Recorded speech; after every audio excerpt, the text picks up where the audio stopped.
Oh, it's all good, all's well. Yes, Great so to good to see you. see you. Look, we are in alignment. Got our beanie caps on.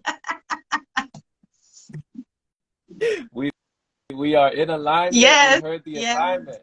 Yes. Thank you so much for reaching out. This is good. Yes, yes. I just, I had to reach out, because you've been teaching, so we've been reaching.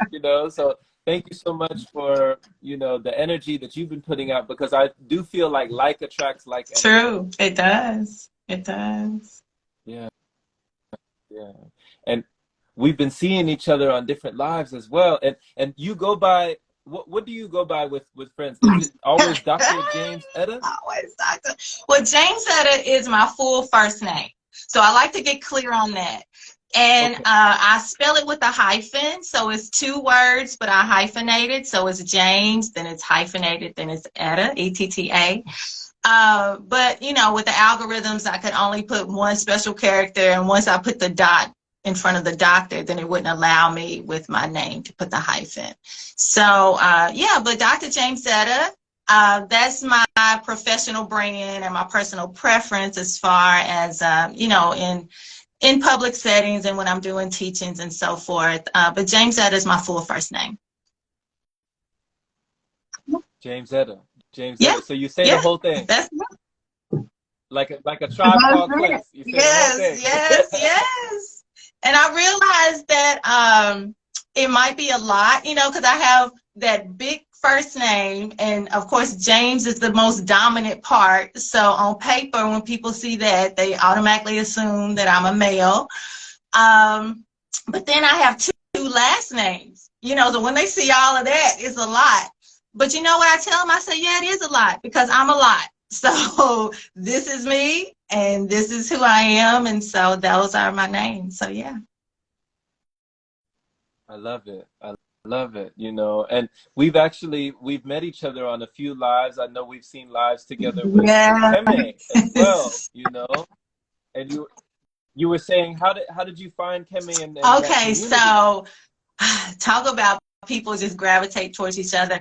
I actually became aware of Kame through a friend that knew her or had, been in contact with her. And so this friend, shout out to Leah if she's out there or if she tunes in. And so Leah and I had just been, talking and really connecting just on a deeper level of just healing and different things and just life. And so, it was Leah saying, I think, you could really benefit from meeting this person or, let me send you to her Instagram. And so once that happened and I started following Kame and then it just opened up because, her energy is so elevated. And so I was immediately just drawn to her and then getting to know her and what she offered as far as, just herbalism and healing and so forth. And so initially I signed up for an intuitive consultation. And so that was the first service that I received with Kame.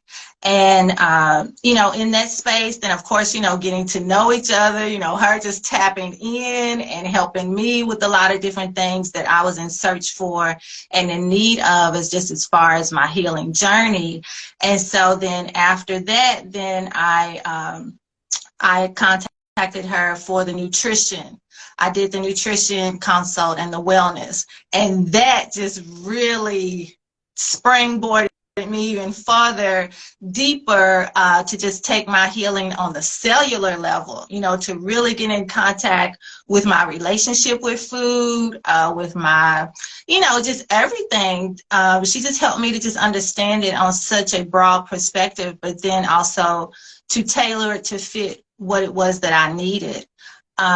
So yeah, so that was almost about a year ago that I have been, just a follower of her, not only professionally, but then also a client of hers, with her program and her herbs and what she has to offer. And so, yeah, she has helped me to really tap in. And so I'm very grateful for her. Blessings and gratitude. What did you find you know, most revealing about what she offered with healing that you did not know before? Did not know how important herbs and plants were. I just did not have that awareness. Mm. You know, growing up, it was meat and potatoes, which is fine. You know, that provided what we needed then and was nourishing. But then also looking back over my family history, you know, there was a lot of health issues, underlying health issues, hypertension, diabetes, you know, so on and so forth. And that was greatly contributed to then what we were eating. And so then as I, you know, gotten older and was just kind of recognizing some things, I just was like, I don't want to have this to be the outcome that I saw in some of, you know, my relatives. And so Kame really helped me to understand, you know, she really educated me on just, you know, the inner workings of my body, just how beneficial and how healing plants are. You know, just taking it all in, you know, just the herbs and just different things. I mean, because it's a full educational class, and she is right there to guide you through every single step of the way. So just that knowledge piece of nature, of herbs, of plants, and just how beneficial it is to really connect to all areas of your body and your mind. So those were the things that really were helpful for me. Nice. And you know, when it came to not wanting these things, these ailments, these, you know, states of dis-ease to be the outcome for your family, how how were you able to bring these things back to your family? Were you able to approach your family with these different modes and That modalities? was a tough one, you know, because I do have a family, you know, I have a husband, I have two children, you know, they're young adults. And so they were seeing me completely change how I was eating, my approach to food, what I was buying, how I was preparing my food. And so, but that was me. So I didn't come in trying to force what I was doing on them because I chose me. I decided that this is what I needed to do. Um, and they respected that, you know, but they had questions, you know, and I was able to answer as best I could, you know, with the information that I had. But here it is now, I'm still kind of observing them. They're kind of taking in more, you know, fruits and vegetables on their own, or when they see me enjoying something, you know, whatever, you know, I'm making my own dressings and just doing these kind of things, you know, experimenting with different recipes that are primarily plant-based. As they see me enjoying it, then they're kind of curious, you know, well, let me taste some of that, or, you know, let me have some of that. So it's exposing them, because they're seeing it up close and personal, and they see what difference it has made, you know, in me, not only physically, but also emotionally. And that was a big part too. I was in great need of some emotional healing prior to me reaching out and connecting with Kame. My mother had passed away. And so in that space of just grief and acknowledgement of certain things and just kind of giving myself space to kind of heal, in that I just knew I just desired something different. And I also desired to take my healing on a deeper level, whichever way it was. You know, I didn't even really know what it meant and what it was going to do, but I knew that I desired to do something different.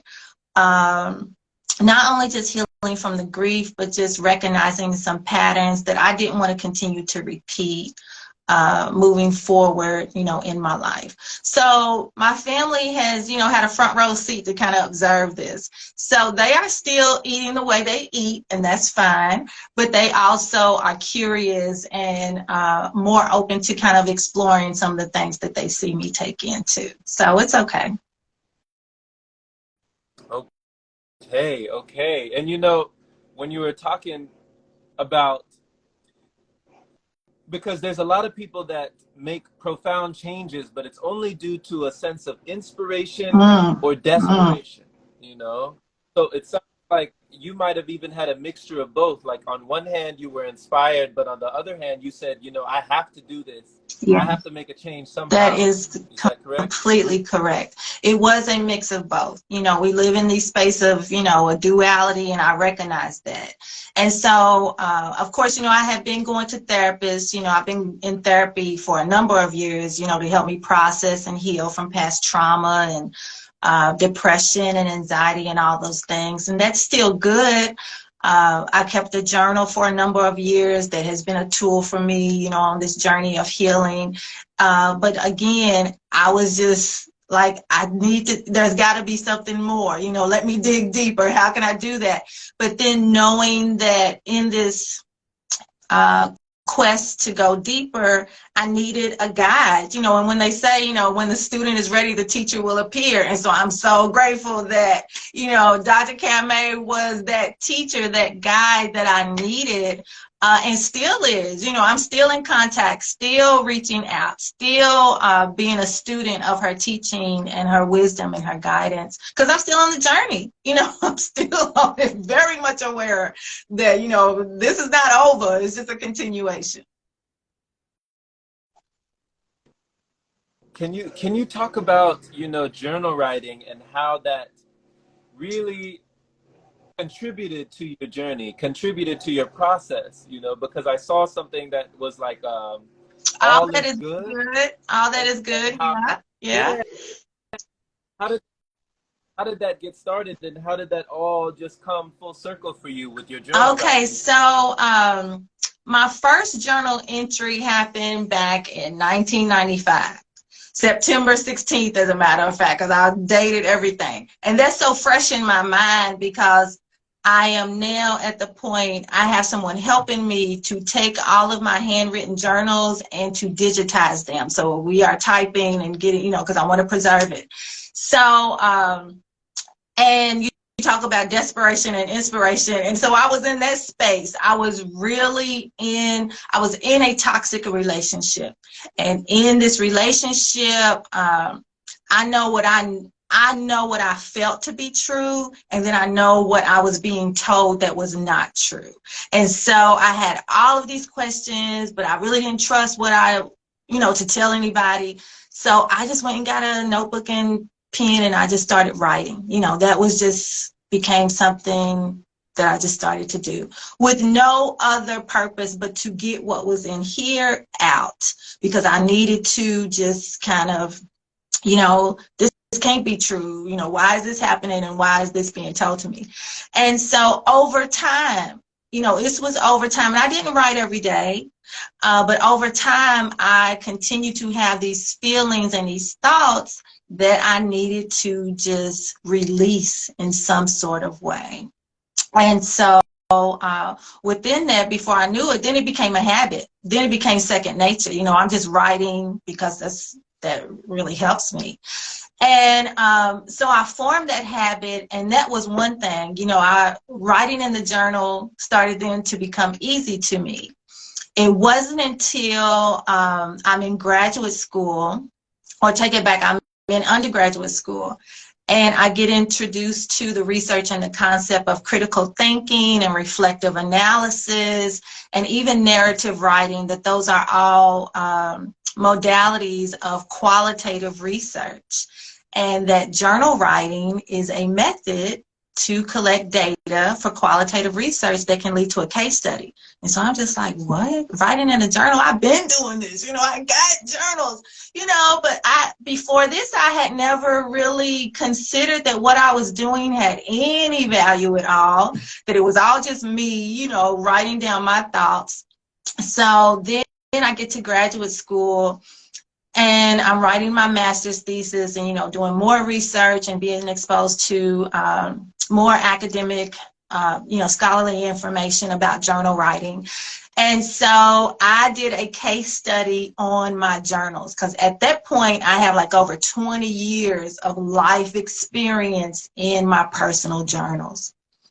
So I set out to do this case study.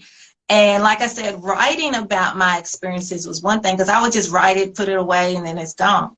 But now I have to go back with the intention to examine the experience, to analyze the experience, you know, to do all of these, this critical analysis of something I've already lived through, but I have to do it for the purpose of the research. And that was different because now I have to go back and revisit some experiences that were not pleasant.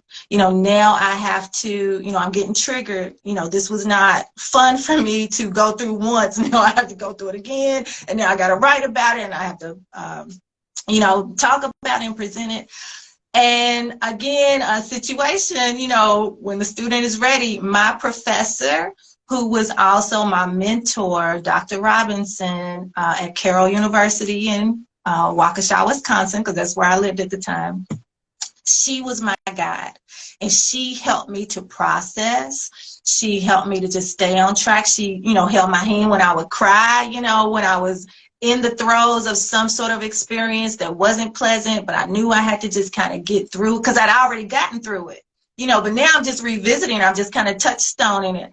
And so I was able to complete my research and get through that. And that was where, once that research was complete, because I continue to write because that's just a part of, you know, that's just part of my lifestyle now. I was like, one day I'm going to write a book. You know, it's just kind of what I would say to myself. I'm going to write a book. You know, I have all this research. I have all this life experience. And, you know, so then fast forward, then we're in COVID. Everybody's on lockdown, quarantine, no, you know, can't go nowhere, can't do anything. And it's just like, this is the time, you know, so now I've got even more life experience. And so it just took me to really focus and be intentional about organizing my experiences, my, you know, just going back through the dates, going back and selecting what I wanted to share, the journal entries, and just charting my path from my upbringing to, you know, most recent, to just kind of see where, with my journal writing, I was able to recognize patterns. I was able to see patterns in my behavior, patterns in the way I thought. I was able to examine my belief system on a deeper level. Peeling back even more, I could recognize patterns, you know, within my family. You know, I've already brought up, you know, my mother passed away, but then prior to that, you know, looking at, you know, what she had done that had affected me and now what I'm doing. So all of these things just kind of started to unfold for me to see that, you know, I started out in my belief system one way, and I don't believe that anymore, or I don't take that in anymore. Even my journal entries, you know, I told you that it was all triggered by a negative experience. I was in a toxic relationship.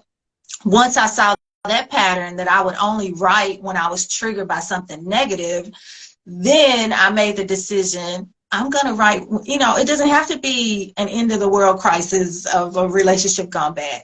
I can write things positive. You know, I can write scriptures. I can list my affirmations. You know, I can, you know, write my dreams, wishes, ideas. So then I became more structured and intentional about what I was writing, not just because I knew I could do it, but now, you know, I want to write about something positive. And so that is what the book is about. So all that is good, it is framed around the scripture, Romans 8:28, for we know that all things work together for the good of those that love the Lord.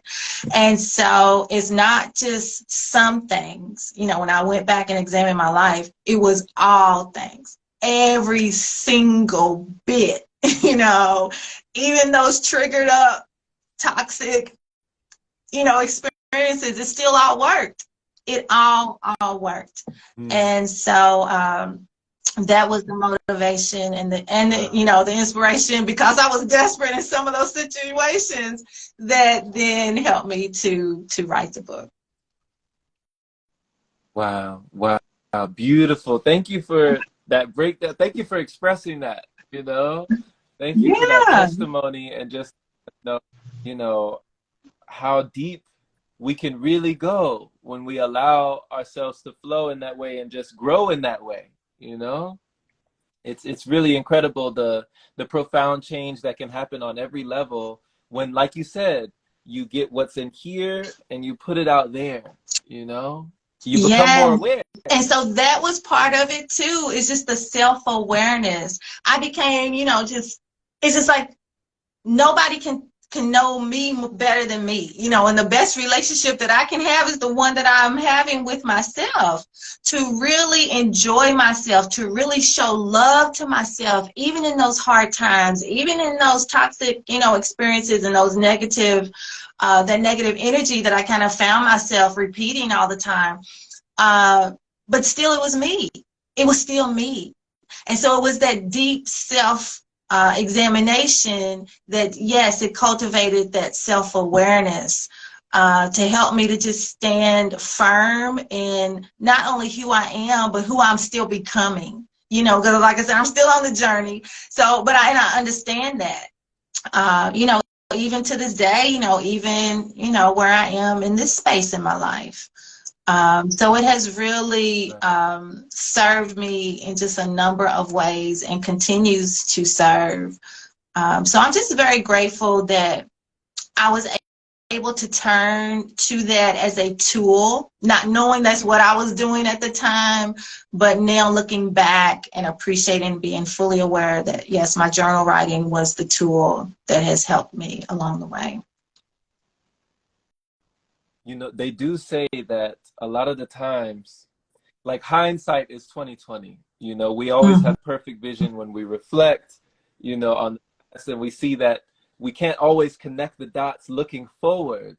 But when we look back, it's like we see where things connected, we see reflected, So when you talk about not only recognizing your mental patterns, recognizing the repetition and all the things that you Mhm. were doing over and over and over again, writing, but you also recognized manifestations, or maybe even were writing affirmations and started to see that, you're expanding your own imagination, Yes, yes, yes. I mean, just the awareness of that, because there is so much power in the tongue, there's power in the thoughts, but then when we start to really take ownership and be in control, of what we're thinking, what we're saying, how we're speaking, even to ourselves, that gentle self-talk that I'm becoming more and more aware of, that I'm intentionally, want to show love and grace to me, because I can give it out, I can be there for everybody else, but I want to then also extend that grace to me, as because I'm still learning. I tell my children this all the time. I have a daughter who's 20 and I have a son who's 18. And I tell them all the time, this is new for me. I'm figuring this out. We are all on this path together. We are all figuring this out.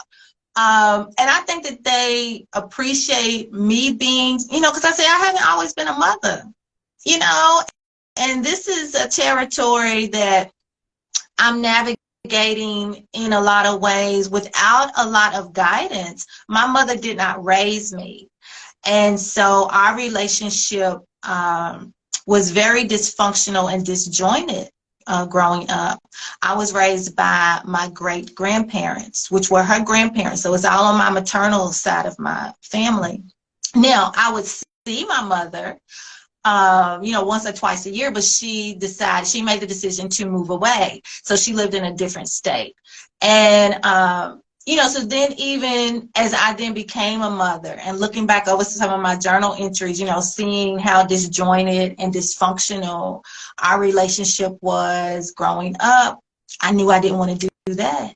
I didn't want to do that to my children. I did not want to behave in that way and treat them in a way that I was treated growing up.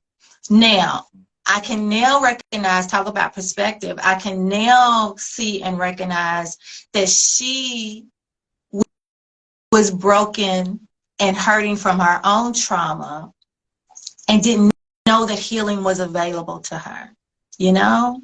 She didn't know that healing was available to her in ways that I now know. Going back to nutrition, going back to therapy, going, writing in the journal, being intentional about the positive thoughts, removing myself out of toxic relationships. These are all patterns that I followed because that was what was modeled for me. But I have that awareness now. Mm-hmm. And so I didn't want to do that now. Right. So even though she's not physically here anymore, the relationship continues. And I feel her, and her guidance is now, beyond the veil, but I feel it, I acknowledge it, I recognize it. And I send love to her because I know she's still listening love to me. Because she could only love me to the capacity that she could. And that's the awareness that I have too now. And so as I was going through, say, my nutritional consult, going back to, my relationship with Dr. Kamei and her program, I started growing my hair out because I had shaved my head, and that was by choice, just you do things when you have freedom to decide how you want to look, how you want to wear your hair. And so I started to grow out my hair. And it was through this process, this transformation of, just getting my nutrition on track and taking on a different level of wellness, that I looked in the mirror one day, because I looked just like my mother. And I've always heard that growing up. When we were together, people would always say, people, even when they would see me without her, they knew whose daughter I was because I looked just like her. And so one day I looked in the mirror and I said, I am the healed version of my mother. Because she didn't know that this level of healing was available. And I'm so glad that I do. And I'm so glad that not only do I know, but I'm practicing it in a way that now my children can see. They have that front row seat. They can see that this is available too for them. Because I tell them, keep a good therapist on your speed dial, because I know like I said, I'm learning. But they are open to that and they receive that. And so, So I send love to her because I feel the love that she is sending to me. Mm-hmm. Wow. Wow. Thank you for that message. Thank you for letting us know that about your children as well, and the way that you communicate with them, because I don't have children of my own, but it took me a long time to come to that realization that as I was growing up, I was actually watching my parents grow up too. They were growing up as I was growing up. I didn't think about that. And we don't, because we see them as adults that know it all, and they haven't always been parents, And so it's like my kids, and that was part of the inspiration too for the book, because I go back to the beginning of my upbringing and take you through all those teenage years when I was reckless and wild, and because I had a lot of freedom and not a whole lot of guidance, and was just doing a whole lot of whatever I could get away with, because I wanted them to see I have not always been a mother, and I wanted them to see that I am a human being too, flawed, trying to figure it out, but still moving forward the best I can with what I have. So so I now, at the ages that they are, I want to have very clear conversations with them, what they're able to receive. And I always want to keep the lines of the communication open, because they tell me things that I ain't always ready to hear, that they're exploring and doing. So I just have to put my listening ears on and be grateful that they are trusting me, that they are trusting themselves, and we have that kind of communication, that we can both just listen and talk and engage with each other.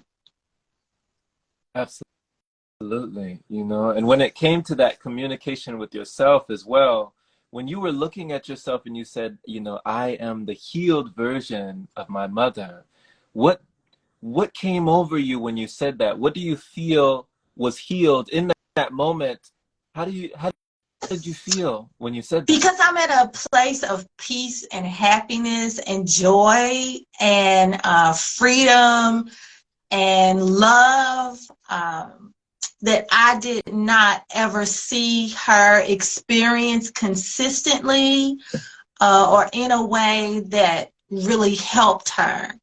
And so, I'm in a very supportive, I'm in my second marriage, I was divorced, but I'm in a very supportive, encouraging, loving friendship. Me and my husband are friends, and that's good, and that is something that I had not experienced before. My pattern was I'm hooking up with somebody who's dating me, but then they friends with every other girl, but they are not a friend to me. And it's just like, okay, so where does that leave me? Or you're dating me and her and her and her. So it's just like, those were my patterns in my relationship. And once then, I got divorced and, went through all that. And then I would meet Craig, and we were friends. And that was very new, but also healing on so many ways, that I could be with someone who was interested in me and how I was feeling, and we could have conversations, and who was empathetic and who was understanding. And we were just friends. I mean, complete friends. And we just grew because we were both coming out of, I was married for 15 years, got divorced, 2 children. He was married for over 20 some years, got divorced. So we had a lot of experience being married, but we didn't have a lot of experience of growing in a healthy, supportive relationship and a friendship. And so the foundation of our relationship is a friendship. And so when I think of my mother, she was in a lot of different relationships. She never married, but they were not always healthy. Usually, it was just a pattern of toxic stuff. And when I finally realized that I was not in that place anymore, that I was peaceful and joyful and supportive and loving, and of course, all the other stuff kind of, there's always resistance, but I'm welcoming the resistance because it helps me to grow. When I looked in the mirror and just really felt at peace with that, I was just like, I am the healed version of my mother, because she never knew this. She never got to this. She just never got to this, but I did. And I'm so grateful that I did, and acknowledge that even as I move forward, that it's still healing for the generations, still healing for the DNA, for those that are yet to come, that I am doing that. And so I acknowledge that. Wow. Wow. Lovely. So not even just healing for you, but healing for the Yes, generation, yes, So yes. Because I'm fully aware that love. it's not just about me. This is bigger than me. And even, the book and the things that I'm doing, I want to, is so intentional now, because I want my children to know that ease is available to them. Love is available to them. Truth, healing, growth, expansion is available, because I spend so much time observing and watching from a place of struggle, from a place of, I just come back to struggle, and that I don't want to have to struggle anymore, or whatever I have to struggle for. I want to be in a place where what is for me will come to me easily, and truly believe that and truly know that. Both of my children are away at college, and my daughter, she's a junior, and we were talking, and she came home. It was one of the times she was home for the weekend, and she said, I said, well, how's your semester going? How are your classes? And she was like, Mom, she said, it was like she didn't want to say it. She's like, it's really getting easy. I said, good. I said, it's supposed to be. I said, you can it. You can say it's easy. You deserve easy. But she was just kind of like unsure, like, can it be this? Is this okay? I said, yes. I said, yes, you are doing, you are in the right place at the right time, doing what you're supposed to do. So it's good. So I want to introduce, I want Wow. to be that guide or that model so they can see that it can be easy. It's available. It's there. So you're saying that there was almost like a sense of like, is it supposed to be like this? Like she was almost Yes. expecting a struggle. Yes. Yes. Yes. Yes. Yes. Okay. And when she wasn't met with opposition or met with that struggle, and it was actually easy, she was like, wait, is this supposed to Exactly. be like this? Exactly. And I'm Okay. glad that she's having Okay. this experience at 20. That she ain't, over 50 and now realizing it, that she can see that easy is available right now. That you don't have to wait and assume and struggle for 30, 40 years. That it is available. It's available. Mm. Okay. So all of that added pressure, within your progress or your process, sometimes it's actually like a program, you know, a program where you think, oh, I have to strive, I have to do this in order to thrive, I have to, Yeah. constantly be pushing through things instead of just flowing, as you're Yes. going. Yeah. Yes, yes, yes. And I have to have those self-talks with me when I feel myself really in a space of, I got to do this, I got to do it, I got to do it. Just like, no, you can take a nap, you can relax. It's okay to not be okay, and then give yourself space to when you're okay again, and really rest in that, to just be. So yeah, so I'm still even telling myself that, as I move along, to just like, okay, hold on. We can sit down. It's okay to sit down.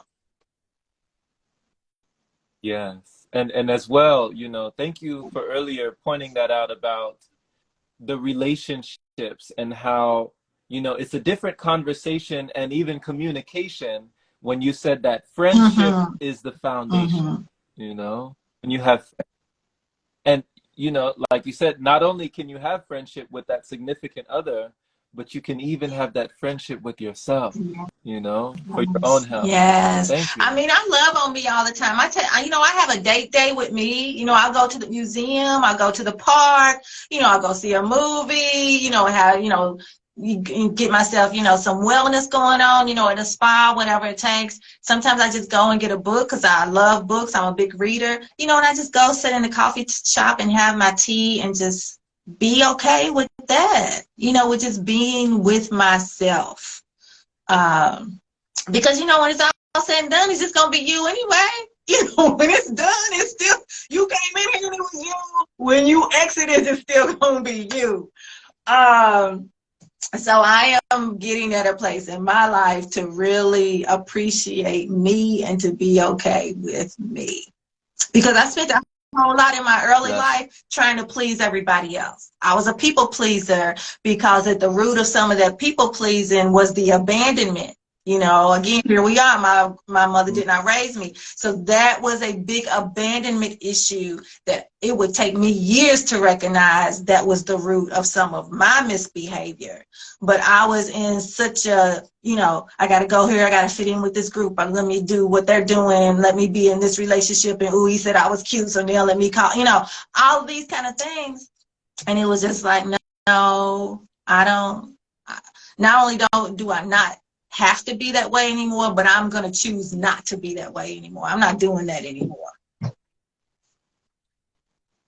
Right. Right. Mm-hmm. And it's a choice, you can make that choice consciously Yeah. and, like you said, with intention.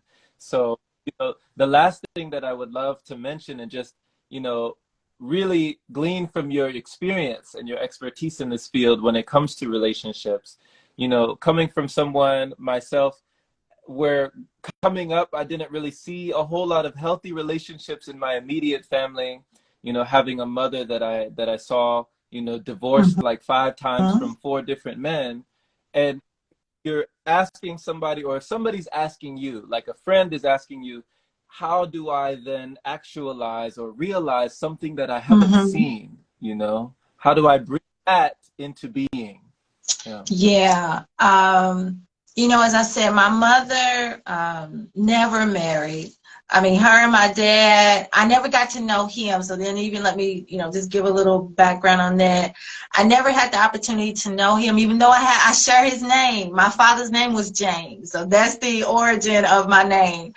And he was murdered when I was a toddler. And so even that factual information was never really discussed and shared with me growing up. Everybody wanted to shield and protect me from that. And he and my mom had already broken up at this time. And, you know, it's just so much in their toxic relationship that they were in. So I never really had a lot of information about him.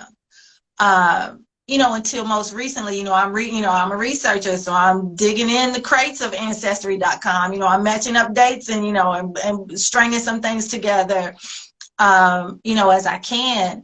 But so she never married. And even once, you know, I have a younger sister, so she would have another relationship that then produced, you know, other children, still never married. So she was never, ever married. So the model of marriage was my great grandparents. So take that in. Those, you know, I'm fourth generation. So these are individuals who knew that once they got married at 16 and 18, they were going to stay married until death. You know, because that was the mindset.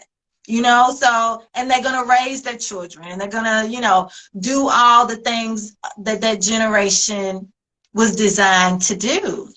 So in my first marriage, I went in with that same mindset.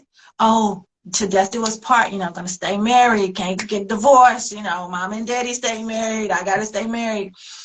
And that's why I stayed for so long, even though there was so much evidence for me to know that it was just another toxic relationship. It's just now I'm married to him, you know. It's just like now I'm married to him, and then we share children.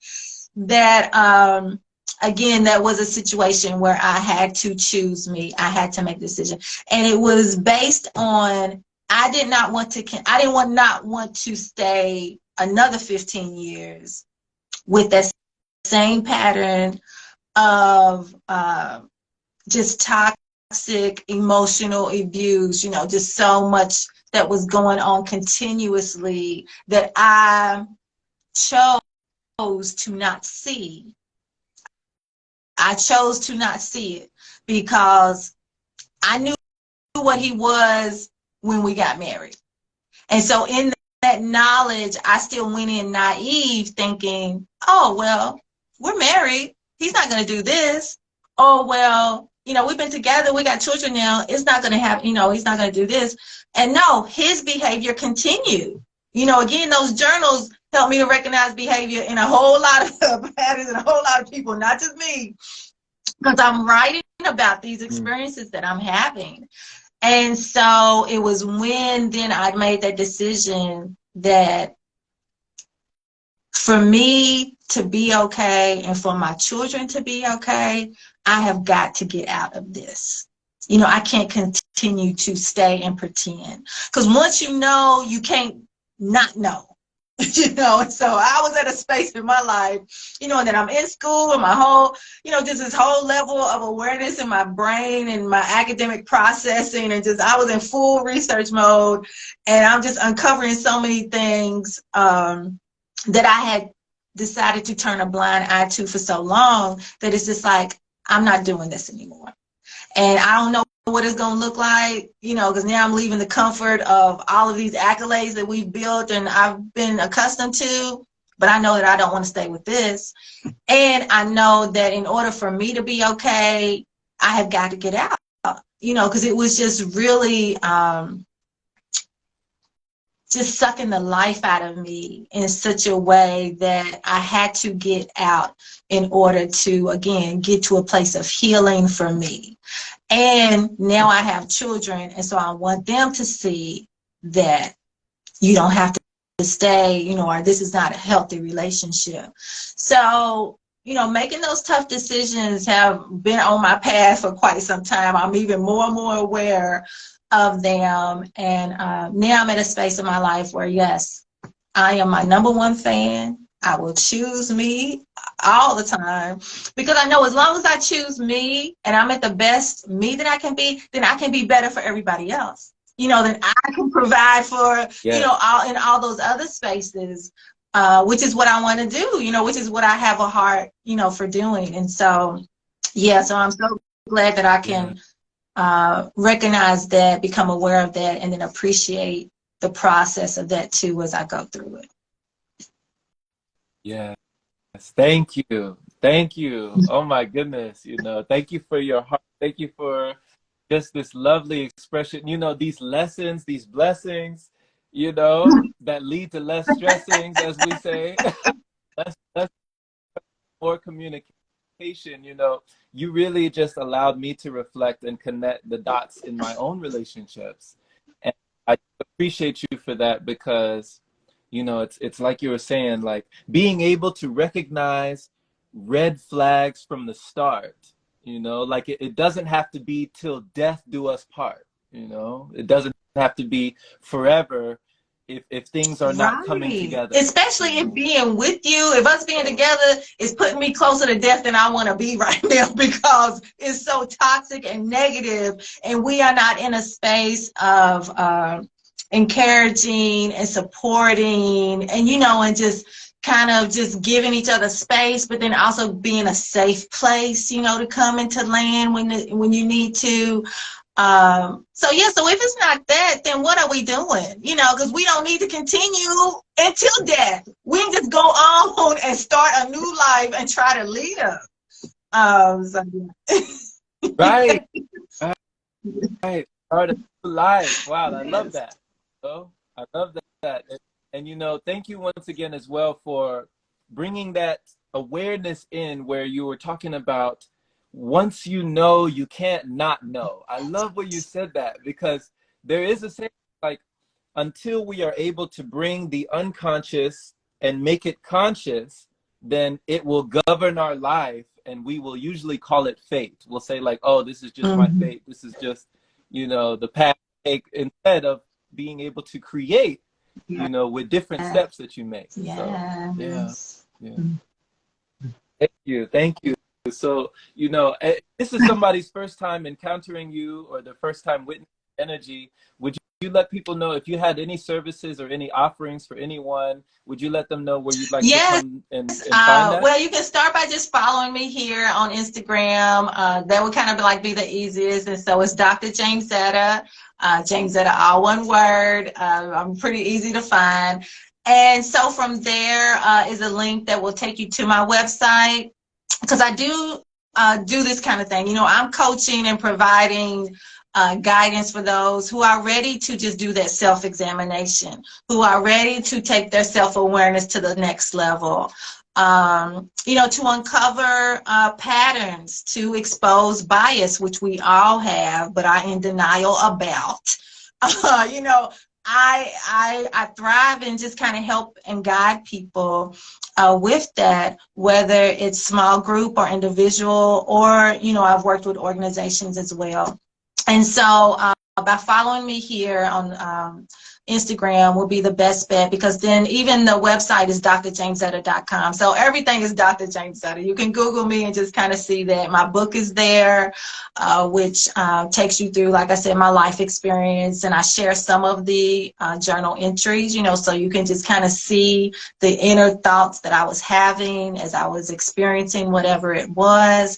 And then you can also just see where it led to transformation.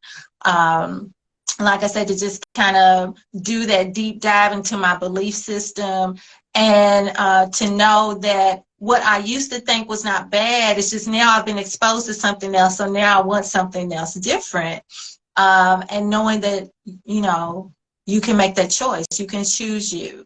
And so that's what I thrive in, is just educating those who are ready. Because there's a lot of resistance. You know, I'm an advocate for journal writing because I've been doing it for quite some time. But I get a lot of resistance. You know, people, I don't know what to write about, or I don't want to, you know, write in a journal. And that's fine. You don't have to love it because it doesn't come easy for everyone. Yet, it's just a conversation with ourselves. It's just between you and you. You don't have to share it with anybody unless you choose to.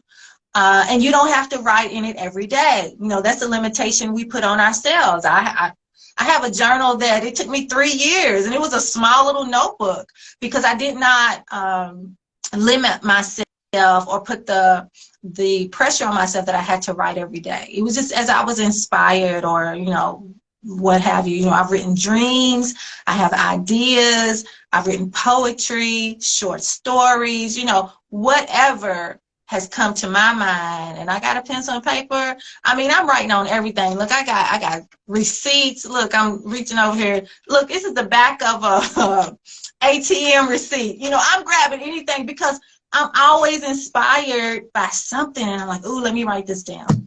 So, but I help to kind of just guide and take the pressure off that. I'm a living example of just getting to know yourself is the best thing that you can ever do. And I'm going to point you in the direction of Dr. Kamay if you're ready to take it to the next level. Look, if you're ready to really elevate, then I'm going to connect you with her as far as just, you know, nutrition and wellness and herbalism and just all of those kind of things. So, yes, but I appreciate you, Jerome, that we were connected on the live, and that then you reached out directly, you know, it's just like, hey, how can I get to know you? You know, I want to hear about your journey. So I appreciate you taking the initiative to reach out, because I don't think I've ever really done this like this before. I mean, I've gone live, but it wasn't in this kind of unstructured format to just kind of really, you know, kind of flow and just kind of share in the way that I've shared. So I appreciate this. You're a natural. Yeah. Yeah, you make it look easy. Look, it ain't just me. You see me, but honey, I got all the ancestors out here, and they all working. So, and that's where it comes into all that is good, because it all works. Yes.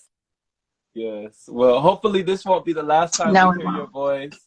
And, you know, thank you for making the Yes, thank you as well. And yeah, just anytime, you know, we can coordinate again and just want to have a follow-up, or just, I would like to get to know you. I know I kind of dominated this discussion, but yeah, please share. We'll get together again. All right, thank you. Thank you, everyone that's on here. Thank you.